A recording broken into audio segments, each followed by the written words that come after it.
Mongol hari ini mungkin sangat biasa ya soal militer. Tapi, kalau kita kembali ke beberapa abad ke belakang, mereka ini benar-benar juara. Kekuatan militer Mongol adalah nomor 1 di dunia. Buktinya adalah daerah invasi mereka yang sangat luas bahkan mencapai separuh bumi, membentang dari Tiongkok sampai sebagian Eropa. Berkat kekuatan militer mereka yang luar biasa, Mongol hampir nggak pernah sekalipun gagal menginvasi.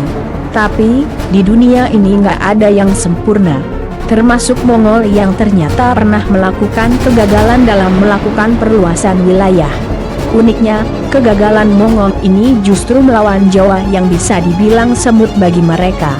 Kegagalan mereka di Jawa adalah satu-satunya ketidakberhasilan yang dialami oleh bangsa barbar ini. Lalu, kenapa mereka bisa kalah padahal hanya melawan Jawa yang nggak ada apa-apanya?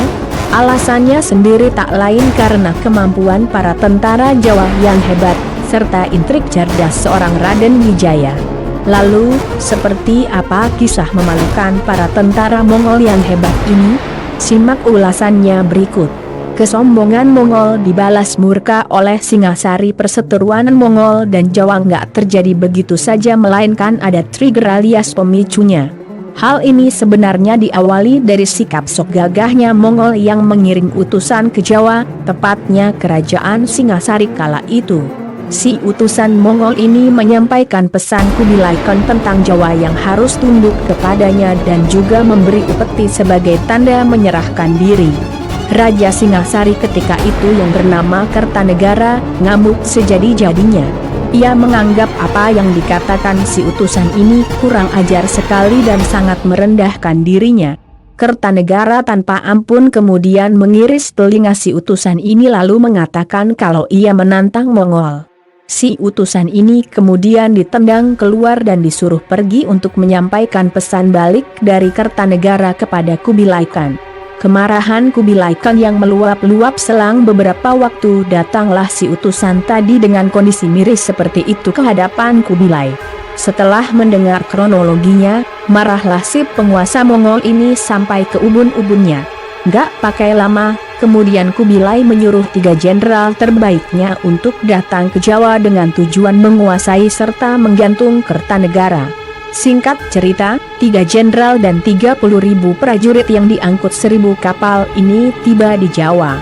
Tanpa banyak babi bu, kemudian mereka langsung bergerak menuju jantung Singasari dan memburu yang namanya Kertanegara.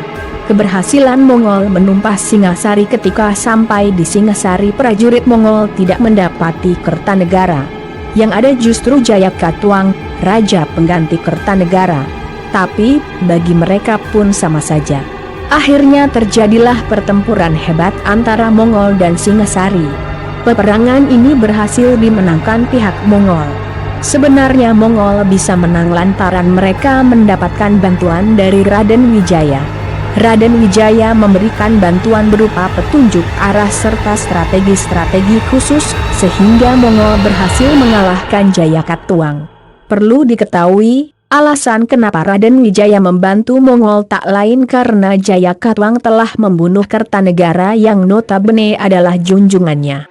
Tipu daya Raden Wijaya membuat Mongol kocar-kacir. Setelah menang melawan Jayakatwang, Raden Wijaya pamit kepada para jenderal Mongol yang ketika itu sedang berpesta pora. Raden Wijaya mengatakan ingin kembali untuk mempersiapkan upeti dan gadis-gadis cantik sebagai simbol penyerahan diri dan kaumnya. Mongol percaya saja dengan ini, namun Raden Wijaya harus didampingi 200 pasukan barbar itu. Singkat cerita kemudian rombongan ini pun melakukan perjalanan ke desa Majapahit. Lalu ketika sampai di sebuah tempat, secara tiba-tiba Raden Wijaya menyuruh pasukannya untuk menumpas tentara-tentara Mongol ini. Taktik ini berhasil dan kemudian tanpa ampun Raden Wijaya langsung balik arah dan menyerang pasukan Mongol yang tengah berpesta itu. Hengkangnya Mongol dan berdirinya Majapahit. Raden Wijaya begitu bergegas kembali ke barak-barak Mongol beserta ribuan tentaranya. Kemudian setelah sampai, tanpa ampun ia menyerang Mongol yang tak siap itu karena sedang berpesta besar. Begitu mendadak serangan yang diterima, Mongol pun tak siap. Akhirnya terbantailah sekitar 3.000 tentara barbar ini. Mongol tak punya pilihan selain mundur, apalagi Raden Wijaya begitu terengginas dalam memburu mereka. Dengan susah payah akhirnya pasukan Mongol beserta jenderal-jenderalnya berhasil menaiki kapal mereka dan berlayar menjauhi Jawa.